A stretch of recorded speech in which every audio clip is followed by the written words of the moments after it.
Bow, bow, bow. Bow, bow, bow. Bow, bow, bow. Bow.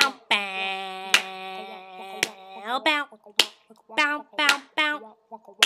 Bow, bow, bow. Bow, bow, bow.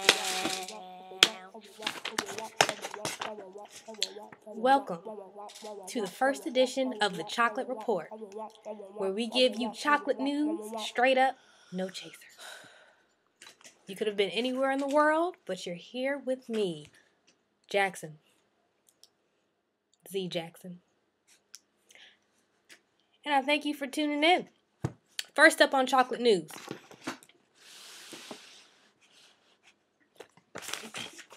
Herman Cain is no longer running for president.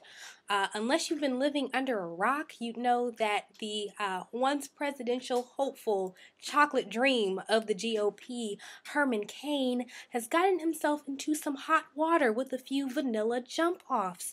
On Saturday, Cain announced he would be pulling out the 2012 campaign for the presidency, leaving his many GOP followers with this expression.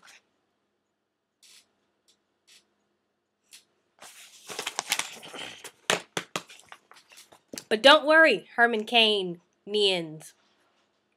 The rest of the GOP circus will be there to sop you up with a big old buttery biscuit. His homely, faithful wife, Gloria Cain, has vowed to stand by her man through it all, even as he plans to return to his secret lair and try to take over the world. The news of Cain's departure has now awoken Lord Volder Trump from his sleeping political abyss, and the Donald now plans to hold his own GOP presidential circus debate and is threatening an independent run. This news has some conservatives grumbling that Trump's involvement is tarnishing the GOP image and diminishing the Republican presidential field. In the famous words of Sir Ludacris, I say, move, Trump. Get out the way. Get out the way, Trump. Get out the way. In other chocolate news, and on a much more somber note, police and volunteers are still searching for a missing Detroit girl. Her name is Bianca Jones. According to reports, the 2-year-old was in her car seat when her father says he was carjacked Friday. The vehicle was recovered with the empty child seat still inside.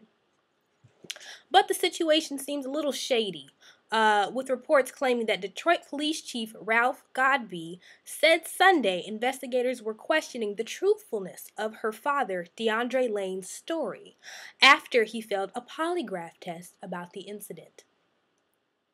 This morning, about 36 volunteers swept through the North End neighborhood looking for Bianca, who was described as 2 feet 5 inches tall and weighing about 25 pounds with brown eyes and black hair.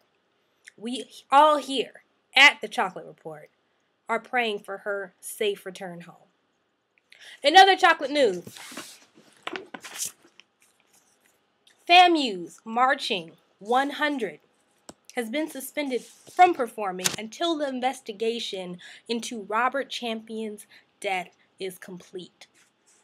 As some of you may know, Champion, drum major in the school's famed band, was found unresponsive November 19th on a bus parked outside a hotel after a big game after he had been seen vomiting.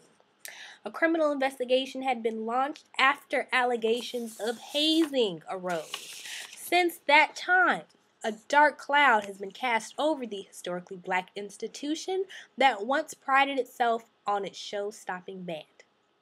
Moreover, a serious allegation of hazing has put the microscope once again on our chocolate colleges and universities. Student government leaders at Florida A&M University held a rally this evening at Gaither Gymnasium. Students were asked to sign an anti-hazing agreement, and where FAMU President James Ammons, said the university is committed to breaking a conspiracy of silence that has for decades shrouded hazing practices at the school. Since last week, 4 FAMU students have been expelled for what is believed to be their role in the hazing death of Champion. Since Champion's death, Julian White, the university's band director, has been fired. The family's attorney said they intend to sue the school over the death. Our thoughts and prayers at the Chocolate Report go out to the Champion family. Another chocolate news.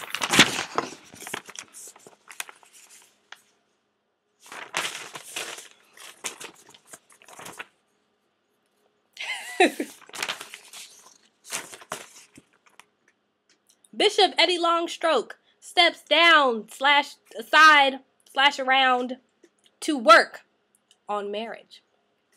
Eddie Longstroke has had his share of trouble with allegations of dipping in the pool of young chocolatey fudge milk goodness.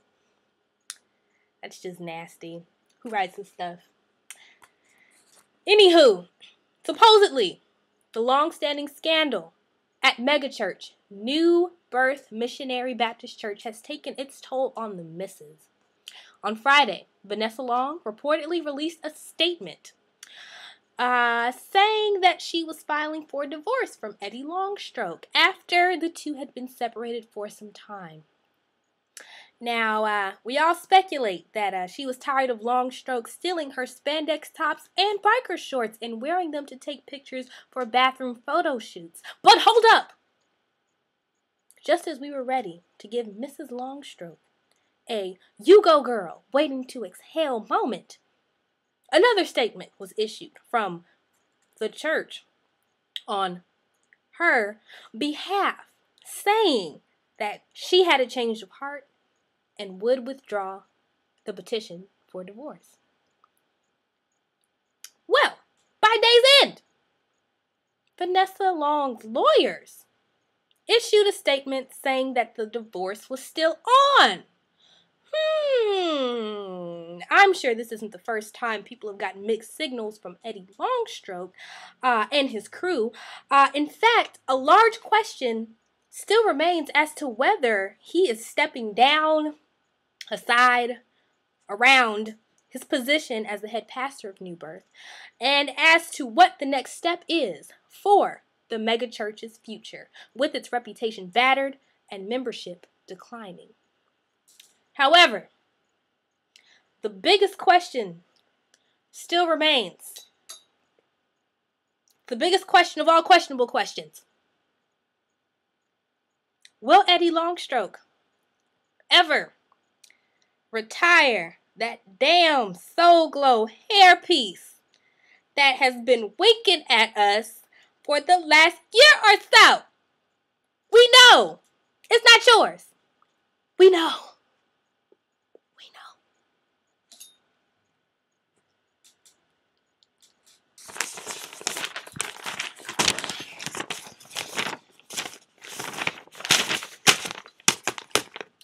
Thank you for tuning in to our very first edition of the Chocolate Report, where every Monday evening we give you the news straight, no chaser. As a special prize for tuning in to the first episode, we give you permission to tell your friends that you tuned into the first episode. Good night. Stay chocolate.